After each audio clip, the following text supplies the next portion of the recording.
Hello and welcome to Yesterday's Coffee, the podcast where we chat about fitness, nutrition, and business all over coffee that may or may not have been brewed yesterday.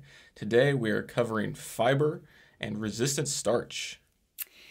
So I think that this is an important topic to cover because most people just think that fiber is what keeps you regular, right? Mm-hmm. Yeah, I mean, that's what you hear, right? Yeah, absolutely. So, and a lot of times I think this conversation comes up when we're talking about vegetables. And, you know, vegetables are important for more than just your micronutrient intake. We do consider fiber to be a nutrient, but because it's mostly considered indigestible, I think people kind of dismiss it or overlook it a lot. Mm-hmm. Some people, including yourself, may not see the value or think that it's important. All right, so that's not entirely true. But the way that I look at fiber is more of volume without the calories. So like with what I'm putting together, whether that's for myself or for a client, where I'm typically introducing fiber is in the way of removing overall carbs while keeping the volume. Because I always run on net carbs. So you're always taking the total carbs, subtracting out the fiber to get the net carbs that we use towards the overall macros. Sure. So in that case, it's a very valuable tool, but I don't necessarily focus on it the way that you would focus on it. Sure. So again, you're using it very mechanically, mechanically for satiety, which is, I think is the big way that people look at it. They see it very mechanically, like it improves regularity, it improves satiety by slowing down digestion and keeping you full. It lowers your blood sugar levels because it slows digestion. But all of what I would consider to be the most important attributes of fiber are what happens in the gut itself. So how it acts and influences the gut bacteria. Spoken like a true dietitian. Right. So, you know, fiber is technically a carbohydrate. And as most people know, it doesn't contribute a ton of calories. So like Kyle said, it can be used to add volume without adding true calories to your daily intake. So it's like swapping out rice for cauliflower rice. You're getting a lot more dietary fiber and similar volume, but the carb content is drastically lower. It's much lower. So again, if we think about this in a different way, we're thinking about fueling the gut bacteria themselves, because your gut bacteria, they eat fiber. That's how they survive. That's how they thrive. Fiber is what feeds the bacteria in your body. And I think bacteria and how the gut is related to the rest of the body is getting increasingly more attention. And people are understanding that it's important. It has a big impact. But there are a couple things that I feel like people don't understand about it or don't really know. And number one, just to kind of give you a little bit of background on the gut and the bacteria, you have more bacterial cells than human cells in your body. Yeah, that's crazy. I saw that in the notes. They actually, your bacterial count outnumbers your body cells 10-1. So that's 10% human. Yes. You are essentially, you're 90% bacteria, which is crazy to think about. It's a big difference. So it makes a lot of sense, you know, the more and more research that's coming out connecting the gut to every other single system or part of the body. Your gut bacteria is running your body, essentially. Yeah. And it can make a huge difference in, you know, potentially your likelihood of having any illnesses or diseases or, you know, the progression of disease in the body. So having more bacteria in our gut or having more bacteria in our body than human cells, you can see, is incredibly important to know. You would think that you would want to take care of those. You have to take care of them. You have to feed them. And now we have all this knowledge of all these connections. So, you know, your gut bacteria helps in a lot of different areas. Your gut bacteria is responsible for producing a lot of your neurotransmitters, a lot of anti-inflammatory compounds. It helps with the production of energy. It helps with the absorption of nutrients, you know, in the gut, in the digestive system. And a lot of this action happens through the byproducts of the bacteria eating the fiber. So as the bacteria are fed by this fiber, they produce these compounds, these metabolites, and these metabolites are what have a lot of those beneficial impacts. Yeah. So the compounds that are most notable are short-chain fatty acids. Some people might be familiar with this. Some people might not.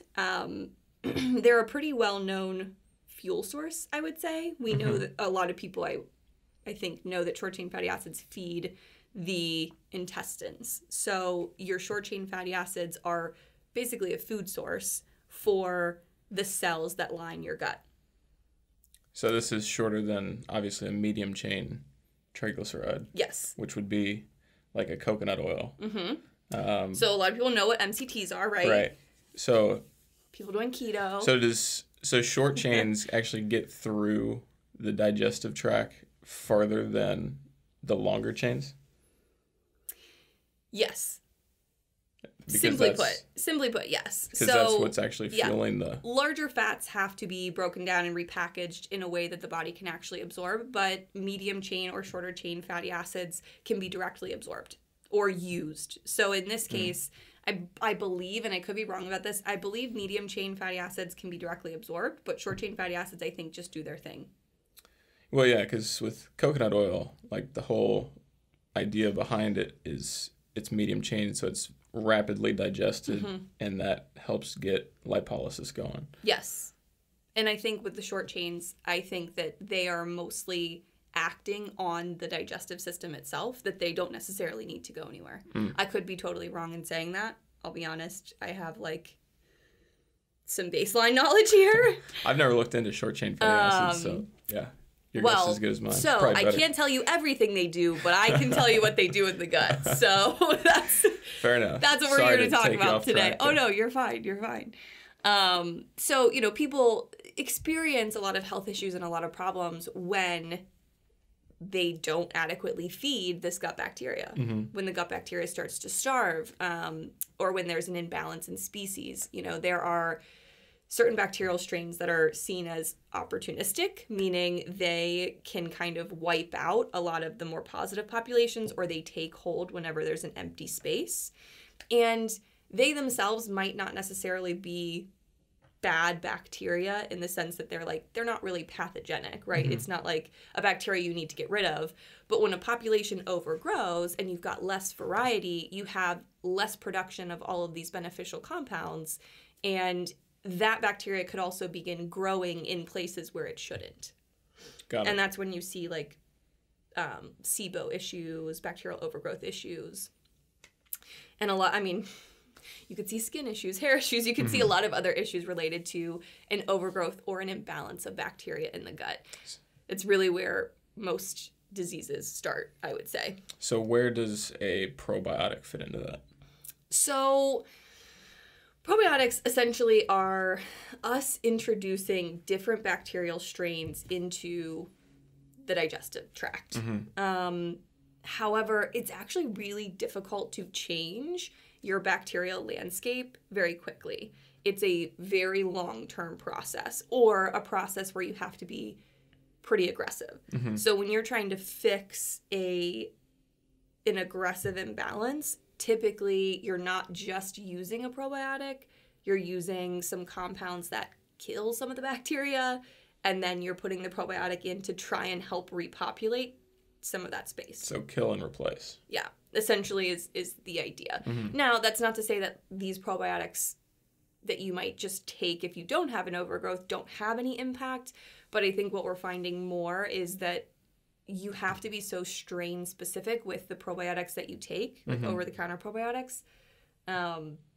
They have to be a pretty close match for exactly the result that you're looking for, and the very, very, very individual strain. So not just I don't really know the scientific classification of bacteria, but we're not just looking for the overall family. It has to be down to the specific strain and the specific number that was researched to have an impact on whatever thing you're looking to improve. Interesting. So I guess the variety would also contribute to why certain people react to foods differently. Oh, yeah, absolutely. Absolutely. Because essentially your gut is going to adapt, just like your body adapts to calories, right? We've talked about that a million times. Your gut is going to also adapt to the types of food that you eat. And again, the less diversity you have in your diet, typically the less diversity you have in your gut. And that will then impact what byproducts are produced and how certain things in the body happen. So obviously if there's a lot of variety in your diet, a lot of variety in the gut, the idea being that you can process and utilize more foods, would there be any element of having a more narrow and specific diet with gut bacteria that are specific to that food, making you even better at processing and utilizing that food? Is there any element of truth to that statement? Asking if your restricted diet makes you just really good at eating those foods? Yeah. The short answer would be yes, I guess. Yes. Because essentially your body is tuned to those specific foods. However, there could be some things that you're potentially missing by having that limited bacterial diversity. And so, like, what would be an example of something missing?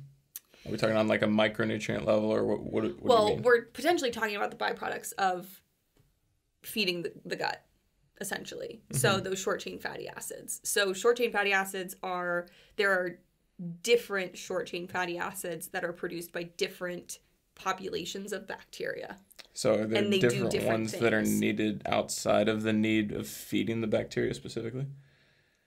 They all have a pretty wide range of beneficial impacts. Okay. So, because my question would be, if you've only got specific bacteria and only they need to be fed, then how much variety of the short chain fatty acids would you need? I mean, it's a good question. It's a really good question. So I think that really comes down to the individual health of the person. And those are These things are just popping into my head as we talk. And those are things that you might not figure out until it's an issue for you and you have something pop up. But yeah, and I'll talk a little bit more about some of those individual short chain fatty acids in a second. Fair enough. So again, diversity does seem to be the key to a well-functioning gut and a well-functioning body, but obviously there's still room out there for more research to be done on people who really just hone in on their specific, bacterial profile. Find what works for you. And feed it exactly what it wants. Which, honestly, I think that's the whole point of figuring out the diet that works best for you anyway, right? Like, we should be tuning in more to the things that make us feel good and not the things that make us feel bad. Yeah. And we should be finding foods that, negatively impact us. The one drawback there is, for some people who have digestive issues and can't consume fiber because their gut is too damaged or too compromised, that's a situation where you do need to fix that. Because you do need some sort of fuel for the gut bacteria. You need gut bacteria. We know that. You do need, to have certain strains to help your body, function its best. So in that case, some people, you could go through a process where you supplement with some of these short-chain fatty acids. There are supplements for these available. So for someone who couldn't consume fiber because of a digestive issue, you could supplement with some of these. And because they fuel the lining of the gut and they actually protect and help repopulate, it would likely help you be able to eat fiber again in the future. Got it. So along with, other gut protocols and things that you would be doing to heal, supplementing with short-chain fatty acids can actually be really, really good for people with gut issues. But, like you brought up, if you are someone who doesn't eat a lot of fiber-rich foods, or if you're someone who doesn't like vegetables or doesn't like these whole grains or beans, maybe you can't eat beans because they cause you too much, discomfort and things. If you can't get this wide variety, there are still some other options and things that you could focus on. And this is kind of where, we've had conversations about resistant starch, which I learned about resistant starch recently. I probably was taught about it in school. Let's be honest, I'm sure they mentioned it, but kind of glazed past it. Wouldn't be surprised if they didn't. Honestly, I learned about resistant starch years ago because it started getting really popular in bodybuilding circles. And then I hadn't heard the term for a few years until you brought it up the other day. So let's dive into that, because I did have another question about what we were talking about before, but I didn't want to jump the gun into resistant starch because it's related to that.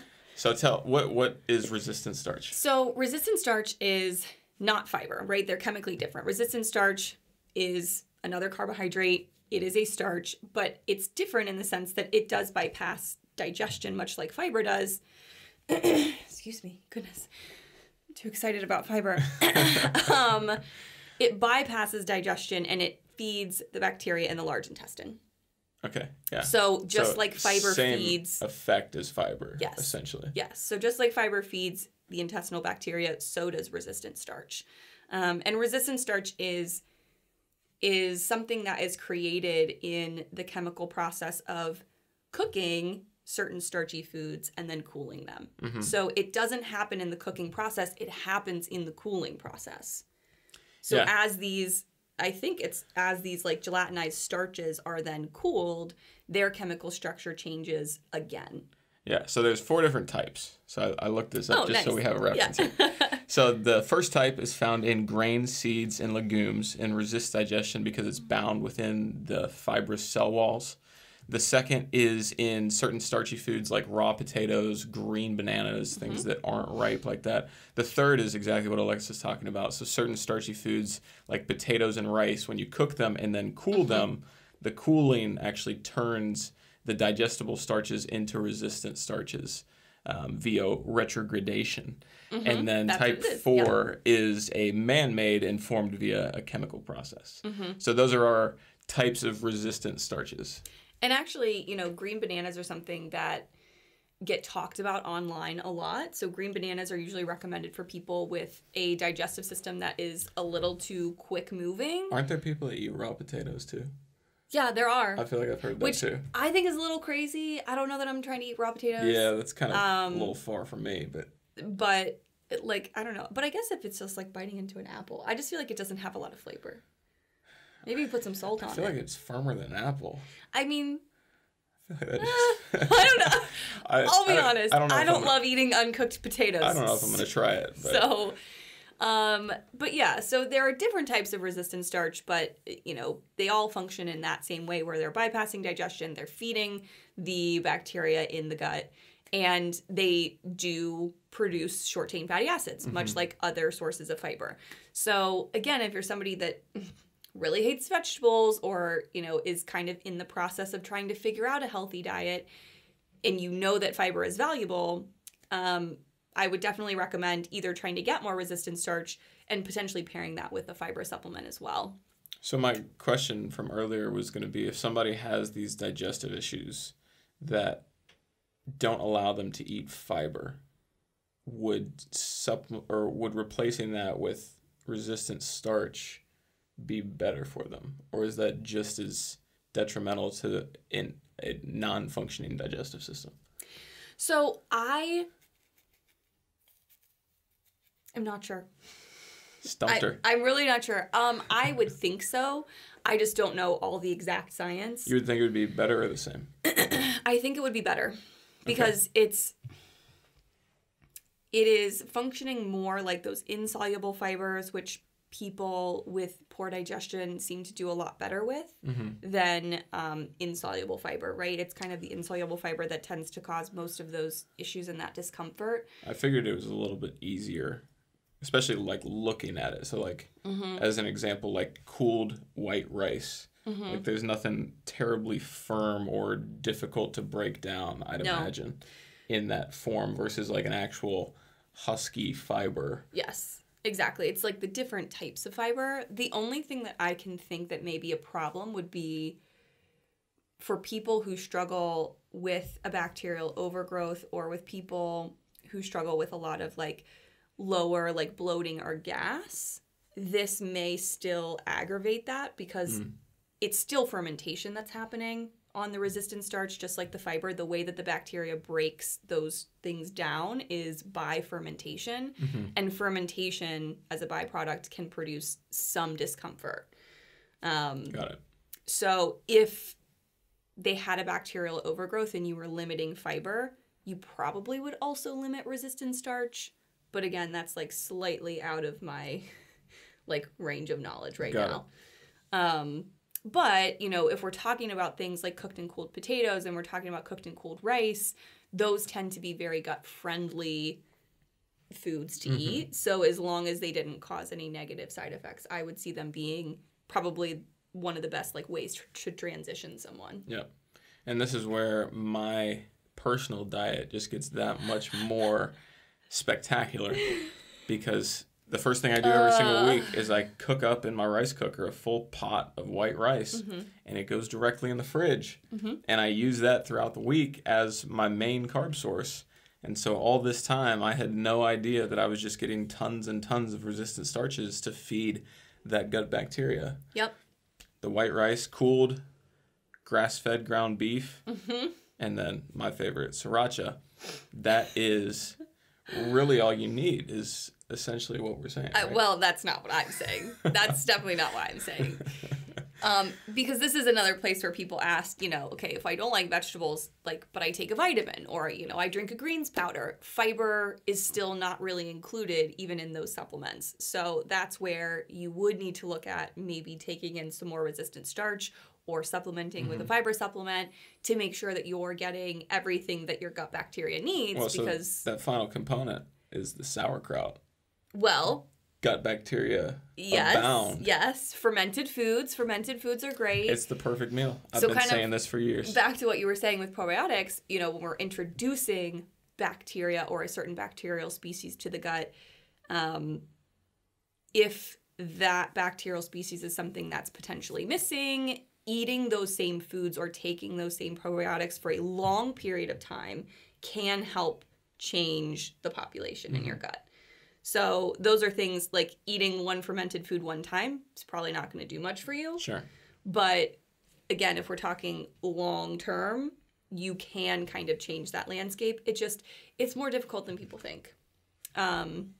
Which is where probiotics can be really helpful, but aren't always helpful because you do have to be a little bit more specific than most people are aware of. Sure. So lastly, I did want to talk about the short chain fatty acids because I do think knowing why they're important is a big part of this, the value of fiber, really. So you've got, you know, a few different types of short chain fatty acids, and the one that's really prevalent in resistant starch, or that type of resistant starch that's in a cooked and then cooled, you know, white rice or white potato, is butyrate. And butyrate, again, is actually something that's been really helpful for treating some gut dysfunction. Interesting. So wait, is the butyrate is produced as a byproduct, right? Yes. It's not actually in the food. No, the resistant starch is fermented by the gut bacteria, and it produces butyrate. So you eat it, there's no butyrate in it, but then the gut bacteria releases the butyrate as a byproduct of them eating the resistant starch. Yes, and then the butyrate has an impact. So the butyrate can then be a precursor to, well, I don't know if it's technically a precursor, but it can lead to other compounds being produced or have an impact on other areas. So butyrate is one. There are a few others. I don't exactly remember all their names. Acetate maybe. There's one that starts with a P. But some of the impacts here are, you know, producing anti-inflammatory compounds. So these are having protective effects on the gut itself. So feeding the gut reinforces the gut integrity and keeps everything functioning well. It also goes into, like I said, energy production for the gut, so it fuels those cells specifically. There's actually this really cool impact that butyrate and one of the other short-chain fatty acids have where they have anti-cancer properties, where they actually make cancer cells kill themselves. That's useful. Yes, very useful. So very protective impacts. It also exerts an influence on your immune system. We know that your gut is largely responsible for your immune function, and it is through the action of short-chain fatty acids. So not just on its own, not just eating fiber, it's those byproducts that are produced. Got it. And then, you know, the one that probably most people are interested in is it can have an influence on satiety and weight management in a different way than most people think. Again, most people think of fiber mechanically as being something that keeps you full, slows down digestion, keeps you satisfied for a longer period of time. But these short-chain fatty acids actually help create compounds that add to that like feedback loop, telling you that you're full, that you're satisfied, and in that way can help regulate your appetite and regulate your weight. I did not know that. Yeah, so it's I think GLP-1. Does that sound familiar? No. Okay. I don't know. Yeah. But, you know, just some of those compounds that are produced, it goes into like appetite. I believe you. Yeah. Regularity. Yeah. So your short chain fatty acids, very, very important. They have a lot of functions in the body. They have a lot of uses. Some of these byproducts are what actually help lower cholesterol levels. So when people recommend, if you have high cholesterol, that you eat more fiber, it's the impact of the short chain fatty acids. That is what's having the beneficial impact. Like I said, it's anti-inflammatory in a lot of different ways and also neuroprotective. So it has a huge connection between brain health and gut health as well. So the bottom line is eat your fiber. The bottom line is get a rice cooker, cook up a big old pot of white rice, and throw it in the fridge, and then scoop it out as you need it. If that's where you must start, I will accept it. But maybe eat, like, maybe try. I don't know, try. You're literally just taking your rice up a notch. You're taking your carbs up a notch. So if you're already going to be eating rice, well, number one, this is great because it will help you prep. You're meal prepped. You need to meal prep. You're ready to go. And then you actually have, you know, a more beneficial impact. And so that transition, that chemical change, it does actually also decrease the overall carb amount in your rice. I don't know if I told you that or not. Well, it makes sense because it's not digested anymore. Yeah, exactly. Right. So it's, again, still acting very similarly to fiber, but, you know, that could then allow you to eat more rice. Has anyone ever tried to measure what that conversion rate is? I don't. I didn't try to look it up. I'm sure they know it, but I don't know it. Yeah, I don't either. I'd just be curious. Yeah, to see like how much more you could potentially eat what for your carb amount. Well, I mean, I still know my carb amounts based on what I've done, but it'd just be interesting to see what percentage of that's actually converted to a non-digestible form. Yeah. Yeah, I honestly don't know if it's anything like notable or if it's such a small amount. It might be like 2 calories worth. You know, I have no idea. Or 2 carbs worth.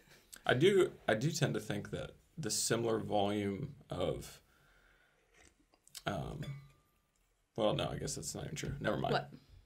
Never mind. Okay. That wasn't going to make any sense. Okay. So fair enough. I think that's it.